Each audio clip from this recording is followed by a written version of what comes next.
In the 2020s, a pandemic crippled the world. Some panicked, some denied it. These two guys stayed home, drank, and watched movies. These are the Jaymeson Tapes. So we did it. We finally did it. We did it. And it was not what I was expecting. It was not what I was expecting either. It's probably because we built it up. Yeah. We have been edging, and the release was unique and unexpected. But good, because yeah. There were two ways that this would have ended. Us just being very uncomfortable and reluctant to record commentary, or interesting, unique experience with insightful commentary. I was worriedly anticipating possibly the first thing happening. Mm-hmm. This was just going to be an episode of me and you just be like, I guess we have to fucking talk about what just happened. Right. No. Hey, everyone. I am Alan.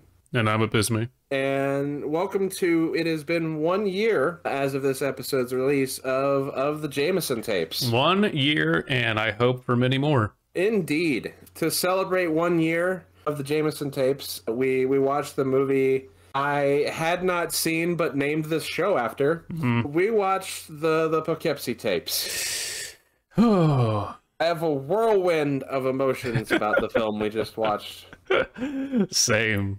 I guess we'll start with the premise. The premise is a dude is a serial killer and mutilates people. What are we drinking?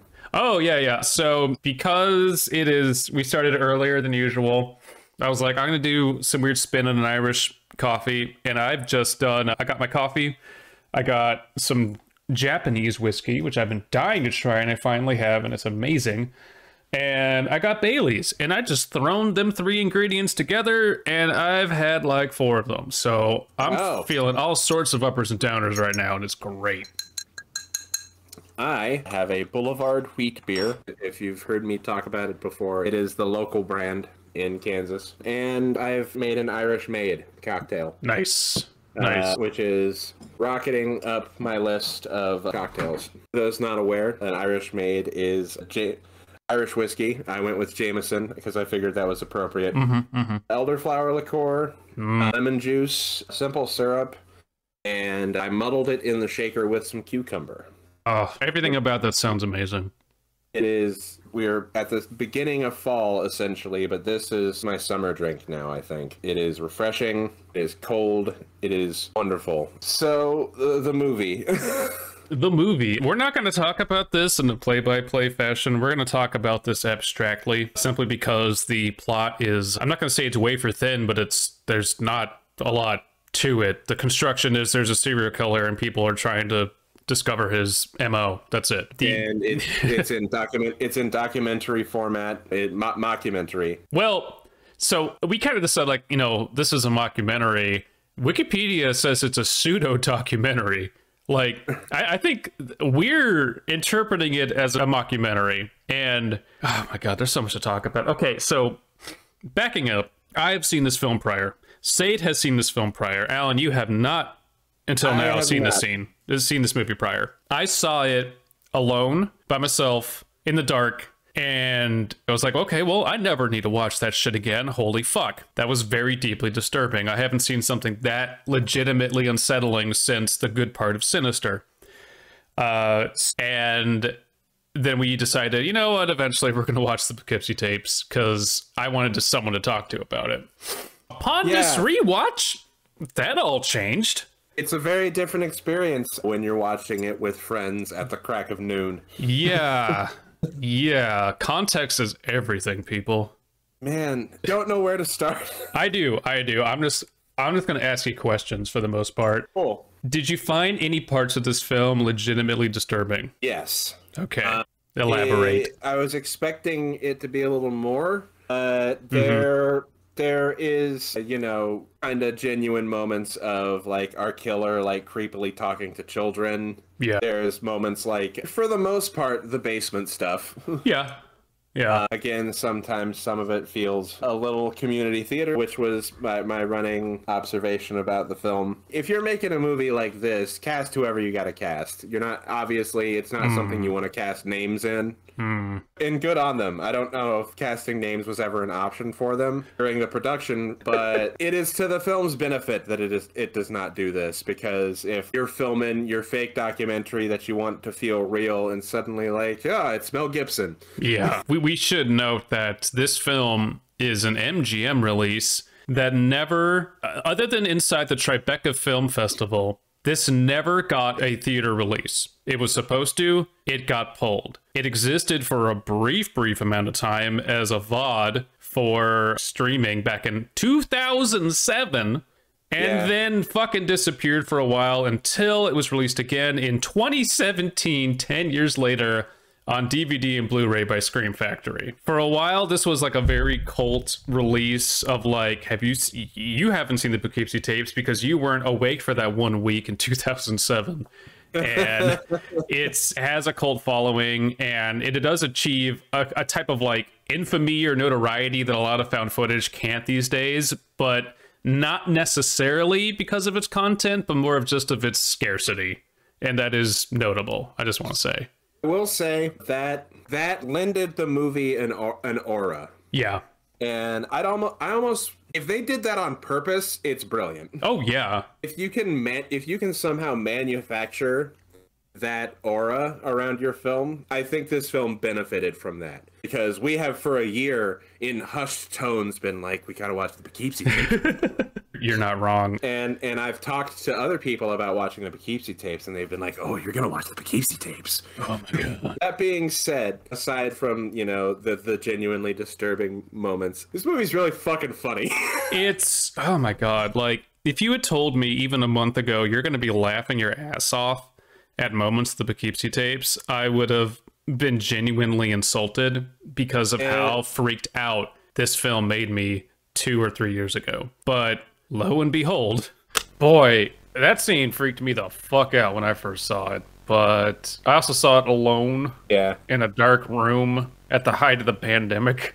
And now everything feels very quaint. And I think I still like the film because we're riffing on it. Yeah. But yeah, lots changed. Context is everything. I guess I also want to point out, people are divided on this film. There's really two camps. One is, this is insanely fucked up and one of the creepiest things you will ever watch, and in a different lifetime it was. And then the other one is, this is ridiculous. Like, this is so campy and gonzo. How can anyone take this seriously?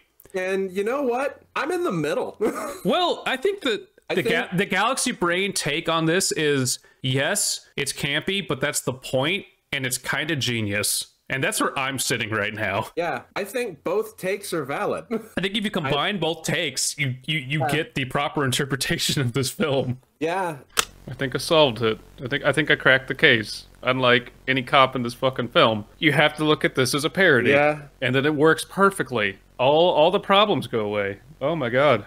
It almost functions as a predictive parody of true crime.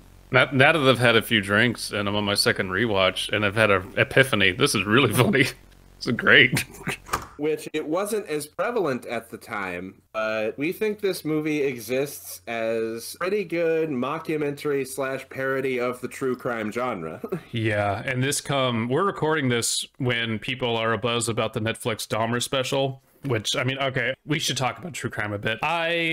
I have a big problem with true crime, not intrinsically, because things should be studied and things should be talked about. I've seen multiple YouTube videos about true crime that are tasteful and informative.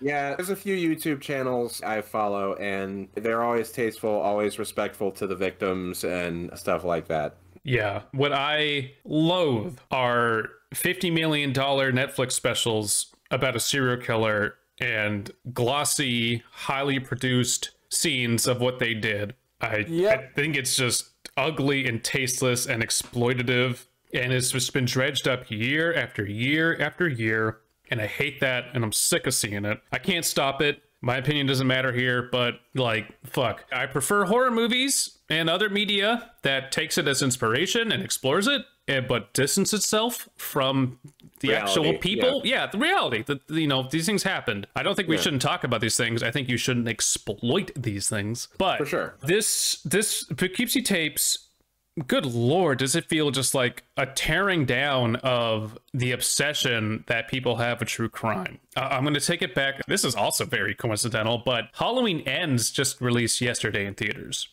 Halloween, the first one of the 2018 trilogy, there's a couple in there that's like a true crime podcast couple, and they get murdered. And I really always took that as like, haha, shut the fuck up, true crime people who are obsessed with horrible things and just want to exploit it for money. Okay, so in this film, there are officers, FBI agents, forensic analysis, psychiatrists, all sorts of people who are lending their expert opinion, all played by community theater actors. And they all are portrayed as uninformed, incompetent, and just dumb as shit. They cannot do their jobs. The killer in this film is the only competent character in the entire film. And he is a disturbed, insane person. I can't get the thing open on my thermos. There we go. And so it's, and it, like, it, that is a you know, okay. So the common criticisms, I'm drunk, about this film are the interstitial bits between the disturbing footage are very weak, and they're very campy, and they detract. And my original take, even at like the moments before we started recording the commentary of our actual watching, was, you know what, I like the fact that they're in there because they make a nice break between the actual disturbing bits. Right. I love them even more because of how fucking dumb they are. I honestly wouldn't be surprised at this point if it just cuts to like expert and it's just like, his name might be Dave. Might be Dave. We think his name's Dave, given the pattern of his body dumping. It spells out D. Figure that's Dave. Dan? Could be Dan. Derek, Daryl, Dimitri. Just starts with a D. We kind of jumped the gun on Dave. Because it's just hammering home, good lord, the FBI and the police, no one knows what the fuck they're doing. And that's kind of the point of this film. When I said incompetent, that was really underselling how fucking completely stupid every officer of the law and forensic expert in this film is. That being said, bring back James Ribb, the dismemberment expert, who I think was Jimmy Ribb? Jimmy Ribb, who I think was actually just like a salesman for saw blades and just wandered in with a lab coat. It's me, Jason Ribbs, dismemberment expert. I love you, Jason Ribbs. Come back. A dude who's real jazzed about saws. I mean, Jimmy Ribb is Larry. I love him. Movie's Larry. I love him. Like, of all the actors, like, his was the least convincing portrayal, but the most entertaining. It was so fucking good. He did a good job portraying someone who is just jazzed being on camera to talk about how cool saws are.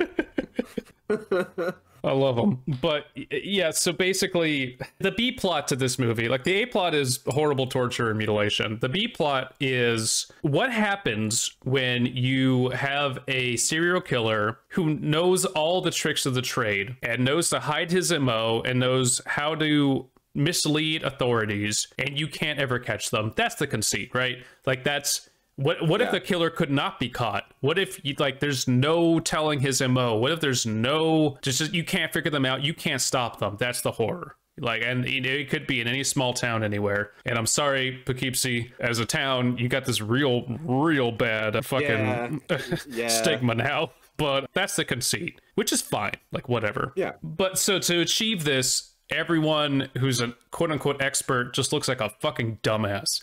And it's hilarious. It is very funny. Also, this movie at one point gave me maybe the hardest laugh I've ever had in a very long time. Okay, yeah, no, let's talk about this. If we want to get into swerve of the century.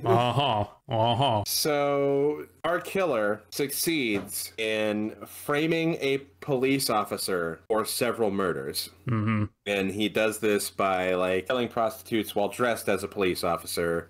And planting evidence on them of that police officer's semen that he stole from a sperm bank. That's not what's funny. Nope. And it's not what's funny. What's funny We get a title card that says September 9th, 2001, which is when the killer releases a tape about the execution of that police officer, revealing his hand that they executed the wrong person. But this didn't make the news very much that they had killed the wrong man, because... Say it loud and proud. Because of 9/11. Plot point of this film is 9/11. I think 9/11 being used to cover up for a killer. I think at this point, I made the realization of, oh my god, this film's fucking genius. And if you view it in the light of a parody of true crime bullshit, it works perfectly. Cause oh my god. I can't give testimony to the fact that it works. I can't give testimony to the fact that it doesn't work. All I can say is it broke my fucking brain. You were done at one point. I almost became completely detached from reality. It's just, man, wow. What are you doing here, movie? Like, it's kind of just gonzo, and it's about to get worse. Lord, you're all so fucking dumb.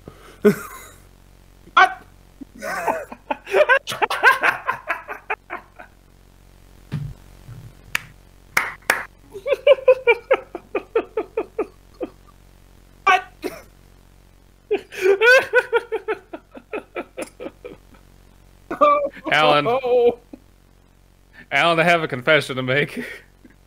I just wanted to show you this film because 9/11 covered up a serial killer. Oh, no. I'm joking. I did want us to watch this, but that will forever get me. I'm done.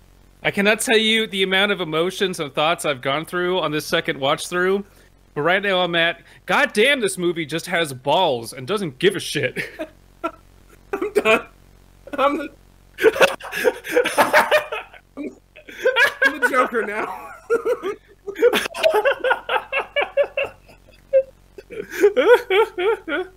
Holy fucking shit.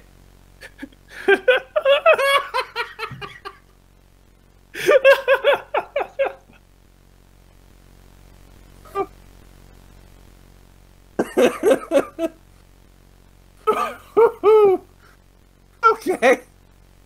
And this happens after some of the more disturbing scenes in the film. And then they just like sideswipe you with this sucker punch out of nowhere. And then the film continues. And you're just like, you have to keep watching after that point with that knowledge. In the context of the film, it's like someone dressed as a clown is like torturing us. Mm-hmm. And then suddenly they like do an actual clown bit and put a pie in our face. Yep. As if to say like, what now? You don't know me. You have no idea what's happening, do you? I'm in control here. You're not audience. You think you have this all figured out, don't you? Nope. Wrong. Speaking of real life killers, Ted Bundy shows up at some point. That's right. Ted Bundy gets interviewed at some point to lend more credence. Community theater Ted Bundy. Which of course is advice goes nowhere. I just love that every interview was like, hey X, but why? Never mind. Like they're so inept and it's fucking hilarious. I honestly do not know if that was this director's intention, because the director is also the screenwriter who is also the writer who is also like everything. Yeah. But I love it for that. I love completely deconstructing true crime exploitation. And the film Seven had, which I haven't seen in forever, but like, you know, oh, we can't guess his motives and there's differing theories. And this one's just like, you can't guess motives because you're fucking dumb. And also this motherfucker could predict 9/11 as a mask. And you don't know what you're fucking talking about. What? Did the killer know 9/11 was going to happen? At this, you know, I'm waiting for the deep lore release on the Poughkeepsie Tapes, because maybe. Was the Water Street Butcher responsible for 9/11? Maybe. Everyone's like, it was the Taliban or like a deep state. Nah, it was the Water Street Butcher. Let Abysmii and I write the sequel. The sequel to this movie, where a intricate web of nonsense that led to a serial killer causing September 11th. Oh, that leads me to my next point, which is... On second thought, do not let us do that. No, please don't. Do not get me drunk and be like, here's a bunch of money. Do this.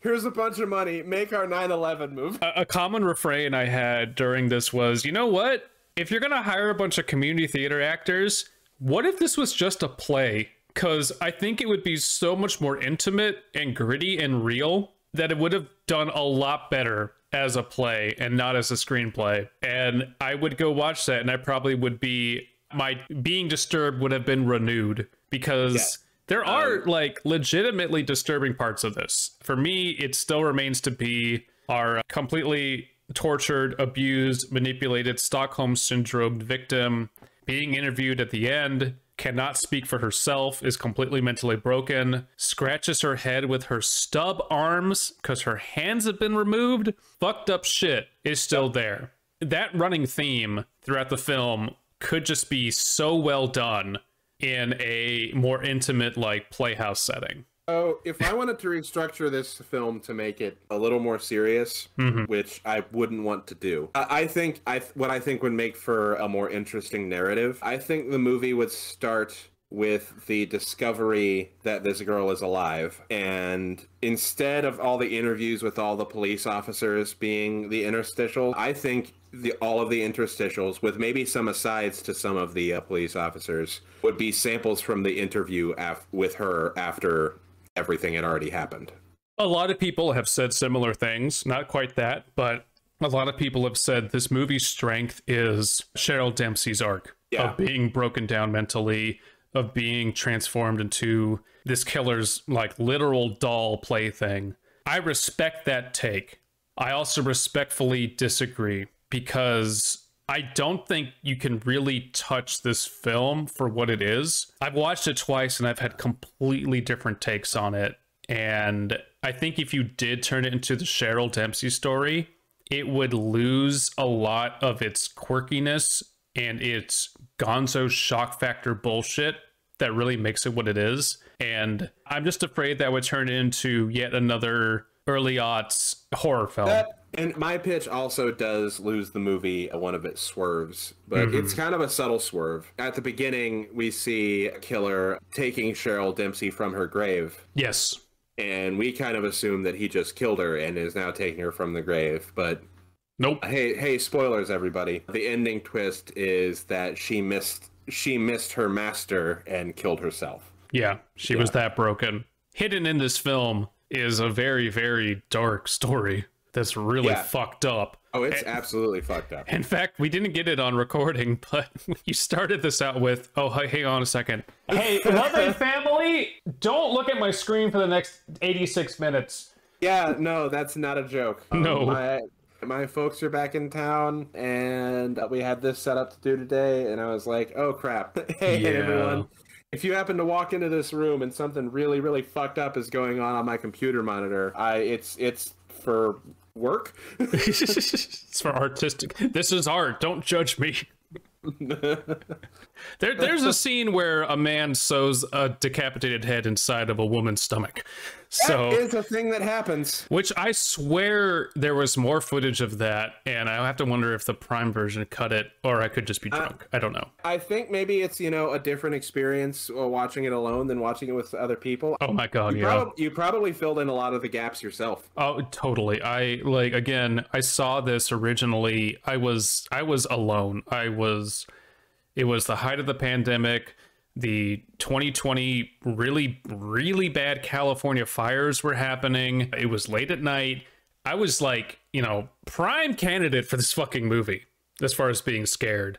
But now I'm in a completely different place, and I'm watching it with really, really good friends. And Jesus Christ, is it different? But it's not cheapened. I have a new appreciation for this film, which I did not expect to happen. And when I talk about filling in the gaps in your head, that movie for me is like the original Texas Chainsaw Massacre. Right. Which I saw when I was very young and then didn't watch again for a few years. And until I rewatched it, I had it in my head as this super gory, violent movie. Right. Forever after the first time I saw it. And then you see it again and it's like, It's not that, but the movie is so effective at what it does that like your mind fills that in for you. Yeah.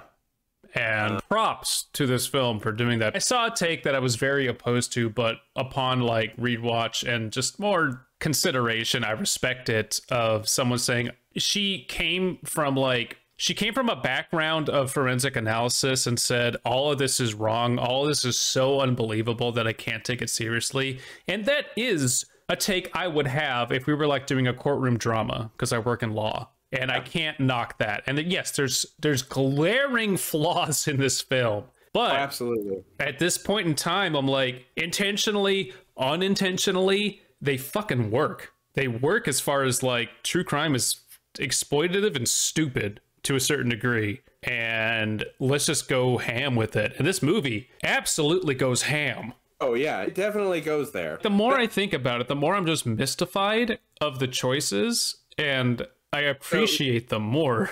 When we had previously discussed this film, I said most of my familiarity of it was back in the days when I was on 4chan. Right. And went on the X boards a lot, X being paranormal, not porn. There was a GIF from the movie that was used regularly, and it was when he was crawling into the room on all fours. Yeah. And yeah. That's the most popular GIF for sure. Yeah, and it is an effective shot. It probably would have got me more had I not like seen it 100 times before in GIF form. I'm coming off the heels of watching the Red Letter Media review of the Dahmer tapes. Fuck, god damn, I'm drunk.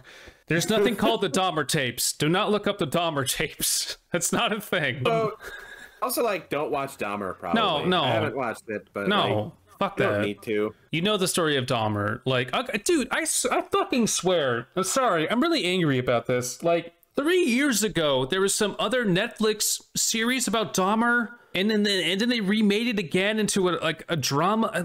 Fuck off. Seriously, fuck off. Anyway, what was I talking about? Right, so I'm coming off of that, and Red Letter Media was like, hey, this is really tasteless and bad and kind of annoying. I lost my train of thought. Yeah. I had a point. Oh no, it's gone. Oh shit. 11. No, it's gone. I thought I forgot what I was going to talk about. I seriously lost it. Oh shit. That's fine, bro. Oh no. I'm 32 and I can't remember anything anymore. Oh no. What were we talking about? 9/11. Shit. Nope. Sorry. Drunk Abysmii didn't remember what he was talking about. I guess never mind. Oh boy. Right, we were talking about Marble Hornets. Sorry. Wait, no. Poughkeepsie Tapes. Shit. Balloon stuff happens. Oh my god. Right, okay.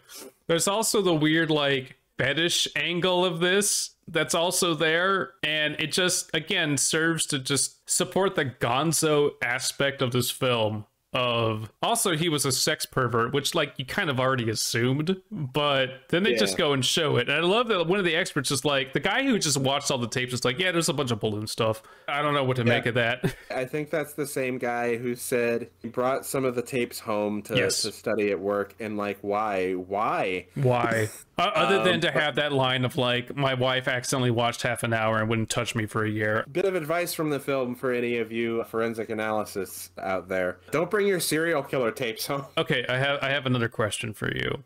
Okay. Yes or no for the first question. Do you appreciate the Saw series? Yeah. Yeah, that's exactly where I'm at too. Not exactly my thing. Yes. I, for the most part, appreciate a resurgence in horror that Saw brought about. Yes, completely on the same page. I saw Saw 1, I was like, okay. Saw scenes from other movies, I was like, okay, I get it. I feel it's a little bit indulgent and not in the fun way. The Poughkeepsie Tapes is equally indulgent, if not more so, and I appreciate it a lot more. And I'm trying to decipher for myself why I like this but not Saw. I don't know. Yeah, no, I don't know. I don't know if there's an answer to this shit. It might just be subjective opinion. But Saw I kind of tune out because it's like there's a dude and he's punishing people and redemption is part of this and there's a meaning and there's a deeper meaning, and this one's just like, yeah, fuck you, evil exists. I now want the Saw in mockumentary format film. Ooh, yeah. Considering how more like elaborate his like death trap shit is. Yeah. Here's my pitch for a TV series. Give Abysmii and I money, put us on a streaming service. We want to make CSI Saw.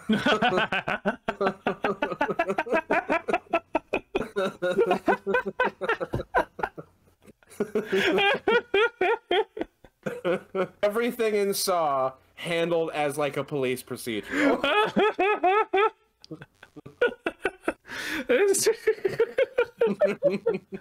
It's got the one like goth girl from NCIS, and she's like, yeah, he rigged up an elaborate Rube Goldberg machine to like take someone's eyes out. So like we never get to like see any of the elaborate death traps. We just see the aftermath. Yeah, it's like fucking Mulder and Scully are like walking through it but never actually see anything. Oh, that'd be great. And then the first season would have to culminate with 9/11 because we can do that now. Okay, you know what, audience? This was not what you were expecting for the Poughkeepsie Tapes episode. This is not what we were expecting for the watch through. Yeah, no, seriously. So it's genuine. It's rather genuine. There's so much we could talk about because the zeitgeist around this film is so pervasive. But I've seen both sides of it now. And here's the weird thing. I can't be like, hey, horror friends, let's watch this, because I basically view it like a fun B movie at this point, because a lot of people's first viewing is not going to be fun. It's going to be very unsettling for them, and I don't want to subject that to them. But hey, everyone listening, if you watch this, you're going to interpret it one of two ways. Yeah. Hopefully we have helped you, guide you to what we feel is the correct interpretation. And I don't know if you can come to that interpretation without seeing it twice, because it's my first viewing. True. You know what? Okay, watch it with somebody, and if you watch it alone, you're going to view it differently if you watch it with somebody. Both are equally valid. Both you will get something out of.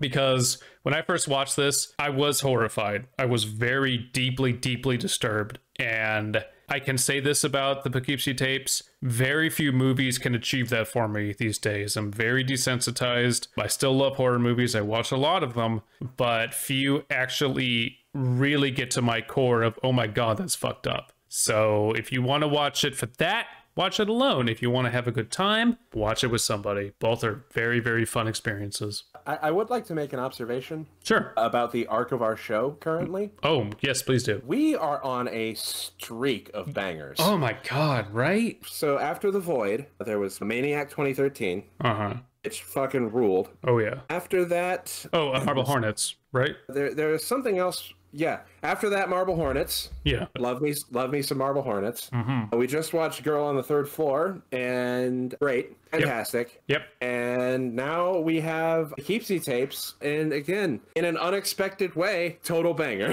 It was great. Oh, and like outside of the show, both of us watched Barbarian recently. Barbarian fucking ruled! Oh my God, we can talk about that. Like, we haven't rounded out an episode yet, so fuck it, let's just talk about Barbarian.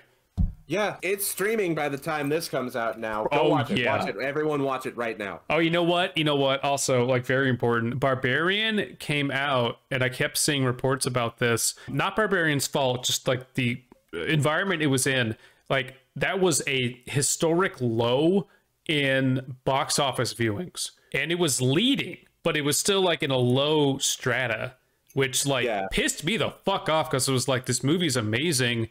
And it's going to get completely glossed over. That fucking sucked. So a lot of the early reviews, I had to think about it, but I can see what they mean. Compare this movie to Malignant. Kept seeing early reviews comparing it to Nope. I think the early reviews to Malignant have less to do with the content of the film and more with it just being fucking bonkers. Yeah, and it is bonkers. And I think it's more intentionally bonkers than Malignant was. Yeah. I've rewatched Malignant a few times, and I'm starting to think it's very possible that James Wan knew exactly what he was doing. I cannot pretend to know the mind of James Wan, but every year I appreciate it more. Yeah, I'm going to preemptively say, even if it means us not having a during the film commentary track, and even if it means us not watching it together, I think we should watch Megan. Yeah, no, totally. I want when it to. comes out and do an episode. It, Typically, the idea is we drink during the movie and during the recording, but for the sake of getting that one out quickly, I think maybe we'll make an exception. maybe. To go see it and then do an episode shortly after. Yeah, I really want to see Megan as well. I think that's right up our alley. Barbarian, though, like, I think it's the best horror comedy since Tucker and Dale versus Evil. Yeah. Because, holy shit. Is. And for those who don't know, it was directed by Zach Kreger. I very early on posted the trailer for this movie in the Creative Horror Chat because it just showed up as a YouTube ad, and I was like, okay, a horror movie. I'll watch the whole YouTube ad. And then at the end, it didn't say anything about the production in the trailer, and I was like, that looked weird. And then I searched on IMDb, and it's directed by Zach Kreger. I was like, that can't be right. Sure enough, that's a Zach Kreger from Whitest Kids You Know. Yeah, Abraham Lincoln. Yeah, no, Barbarian. Still a movie I'm trying to unpack in my brain. Yeah, I need to see it again real bad. There's so much intersection of themes going on, but the nice thing is that you don't have to focus on any one of them if you don't want to. And I said that I said this in our private chat, but there's a very funny moment that happens, and I was the only one in the theater of 15 people busting out laughing, and I was like, oh no, this is going to be lost on a lot of people. You said that, and then I finally saw it, and you were like, what's the scene you laughed at? And I was like, the tape measuring scene. Yep, that's the one. Yep. It's very, very clever and intelligent, and it's just refreshing to see a smaller scale horror movie that knows what it's doing, that gets a theater release. And again, it sucks that it was in such a low box office run weekend, but fuck me, it was good. And of course, oh my god, I shouldn't have done this, but I read like reviews of it from like user reviews, and it was of course divided of this is fucking amazing to was like, you know, stupid bullshit takes of horror movies that I said this elsewhere, I'll say it here. At large, the horror community is fucking dumb. And I don't mean us, I don't mean our audience. I don't mean like, you know, the people who actually like appreciate horror. The people who treat horror movies like video games and horror video games like movies. I'm sick and tired of seeing those people's opinion. I'm ready to have this fucking conversation. Do it. Throw down. Nothing pisses me off more than people who try to like, oh, logically, this is what the character would have done. Logically, they would have done this. Oh, it's you don't know what it's like to be terrified then. No. Like, you've not been in a situation where all of your mental faculties are like reduced because you are legitimately scared. You're in a position where you're utterly vulnerable and you're not sitting in your goddamn racer gaming chair thinking about things. Yeah. Thank you. I'm glad we've had this talk. Seriously, there's this fucking trend on YouTube right now that I keep seeing, that I keep trying to tell the algorithm to leave me alone about, but it's like, you wouldn't survive blank horror movie because blank. I'm like, that's not what the fucking movie is about. What the fuck are you doing?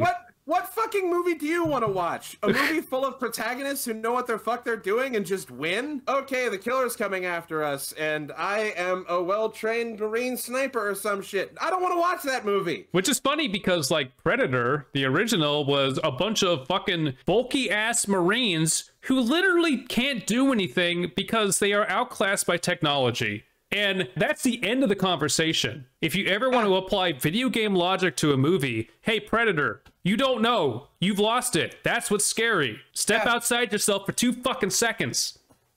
Sorry, I've been holding on to that for like a month. This episode really feels like a season finale. It does. It's fucking great.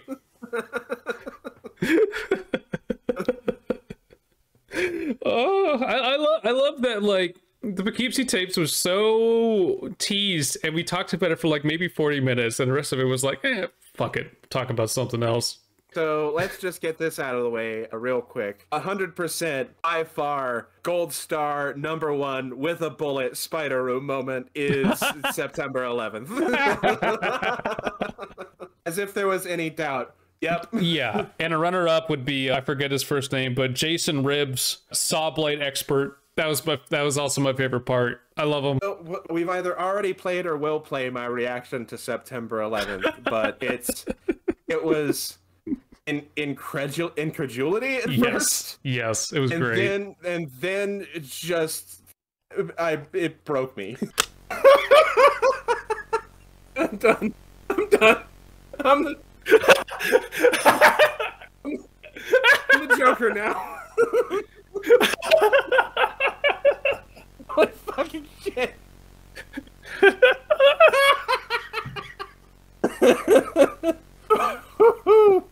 Okay.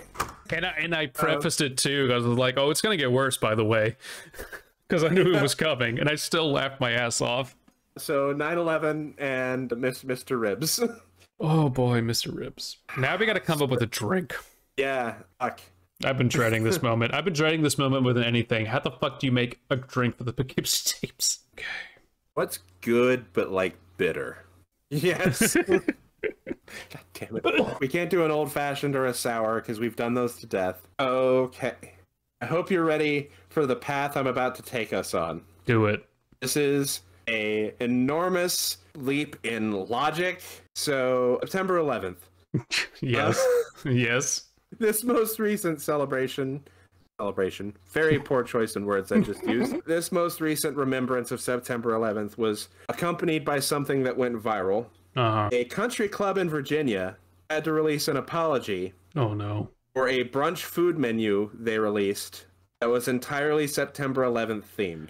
What the fuck? It included such items as, this is not a joke, by the way. I don't know if this is anything or if we're going to do anything with this. I'm just throwing this out there. But there is a cocktail on the menu. Okay. It is the Remember Teeny. Oh. Key lime rum cream, coconut rum, pineapple juice, splash of cream, served in up with whipped cream, honey graham rim. Jesus. It's a little sweet for what we're going for. That's a little complicated too. Yeah. I also would like to add that this very real menu has the first responder flatbread. What the Okay. The Pentagon pie. Flight 93 redirect hot crab dip with crostini. Okay. I'm not above 9/11 jokes. Like, really? I'm not. I've made them. As you previously heard. Like, as Americans, we kind of have that excuse because it happened to us and it's a thing and it's been 10 plus years. This is a little much. Someone who came up with this menu and edited this menu together said to themselves, this is a really good idea that I've got here. Someone okayed this. Oh, man. There's a line. There's a line and you found it and you crossed it. And then you took a dump on that line and you crossed it again. You can save $50 with the you could save $22 with the never forget sampler. Oh, okay. Wow. Okay. I thought I was a terrible person. No, yeah. No, I'm not. It's real bad. It's real bad. Ooh. Okay. I'm just throwing the Remember Teeny out there. Okay. I have an idea for our base spirit. Okay. It is something I did not used to be a fan of, but I've come around to. And that is gin. Yes, absolutely. There's also a cocktail that I didn't used to like that has gin in it that I also came around to. I think it's a little challenging, but I think eventually you get it. Okay. So how would we change, for the sake of the Poughkeepsie Tapes, a Negroni? Ooh, yes. Okay. A Negroni does have gin. Yeah. It does have bitters, but also vermouth. So we have to keep the Campari for the bitters. Yeah. And the vermouth. Okay, instead of the orange peel, we have to have something just arresting and unnerving to begin with. I know we kind of did that with the last one, but something just out of place. Maybe we can come back to that. Okay, Jim, Campari for bitters, vermouth, of course. I'm going to say gunpowder gin. Not like your regular gin, gunpowder gin, the real shit. Yeah. I was about to say, if I'm making a Negroni, typically it's a London Dry, but I think you're right. I think gunpowder gin is the way to go. Which is just a fuck you gin. Yeah, it's a real punch to the gut, and so this movie can be that too. For those of you who don't know, gunpowder gin is aptly named because when British boats were out sailing the world and colonizing and destroying everything and being horrible, basically they had this problem of like their gunpowder getting wet, and if gunpowder is wet, it can't ignite, and if it can't ignite, it can't fire. So what happens? Well, get you some gin that was spilling into the gunpowder to be high enough proof that the gunpowder will still ignite. So they just upped the ABV on that shit and were like, here you go. And of course the British Navy, I'm sure, were very delighted about that. So yeah, a real gut punch of a gin. The Campari, the vermouth, sweet vermouth. What else can we inject into this that's alcoholic? Instead of a twist of orange, a twist of lime, to this reference to the Remember-tini. Okay. Yep. Okay. Twist of lime. Can we put some grenadine in there to make it blood red? Like a little bit. Just a dash. Yeah, maybe. Hold on. Let me... Gin, Campari, vermouth. I feel like this is the most effort we've put into this so far. This is tough. This is the season finale. Like, what do you do with this to make it special? Because I do agree that the Negroni should be the drink of choice. Okay, I've got where we get our twist. Okay. And I think this would taste fucking delicious. We're going to half the vermouth. The other half is going to be Luxardo Maraschino. Oh, okay, so half ounce of each. Yeah, I think that's going to really balance out the bitterness. You could say it's the interstitials compared to our basement footage. I have a suggestion for an additional garnish. Okay. It doesn't have to be used, but a condom that you just leave it in the packaging. Yes.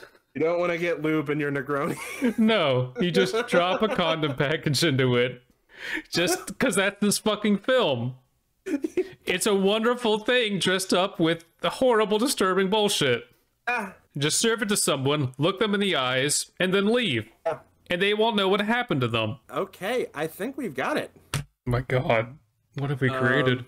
What have we created? What are we calling it? 9/11 was a Poughkeepsie Tapes job. That's just... The original is called a Negroni. Let's just call this a Poughkeepsie. Yeah. Yeah. I'm sorry, Poughkeepsie. Hopefully this cocktail is a better name association than the movie. I really there's nothing we can do about this. I'm sorry. So the question I was leading to, since we've been on a string of bangers, sure. It's one I want us to consider. Do we need to get to a point where we intentionally sabotage ourselves? Time will tell. But probably yes, because we have a whole another year of films ahead of us, and depending on what our recording schedule is, we could be recording twice as many episodes next year. Who the fuck knows? Yeah, who knows? Not I. Not me. But I think we've done all we can. Hey, that's all you're getting from us. Hey, thanks for sticking with us for a year, you guys. Yeah, no, we set out to do this because Alan said, hey, Abysmii, do you want to do a movie podcast? And I was like, fuck yeah. And it's turned into some of the most enjoyable moments I've had over the past year. So we will continue doing so. And we're gonna try and do some more side stuff, I think, in the coming year. Yeah. And now that we've been doing this for a year and we've kind of got an idea of what we want this show to be, I think we maybe we're gonna have a few guests. Yeah, absolutely. Yeah, I think that's going to do it for us. I'm on Twitch every Saturday night. I probably won't be. By the time this episode comes out, I'll probably be done with Mass Effect 3. Yeah, probably. But I might be playing Cyberpunk by now. I make music, trying to release it everywhere that you can listen. I'm hoping also to stream outside of when Alan is streaming. Hasn't worked out. We will see. Life's kind of unpredictable like that. But yeah, no, you can find us everywhere that we post. And thanks again for sticking with us, and we'll have more content for you soon. Yeah, anyway, bye. Bye. The Jaymeson Tapes is hosted and created by Alan Cheney and Abysmii. If you have a movie suggestion for the podcast, please leave a comment, message us on the Creative Horror Discord, or tweet @Creative Horror with the hashtag Jaymeson Tapes. Creative Horror is a network of creators working together to build a constructive community of horror fans. Please visit us at creativehorror.com.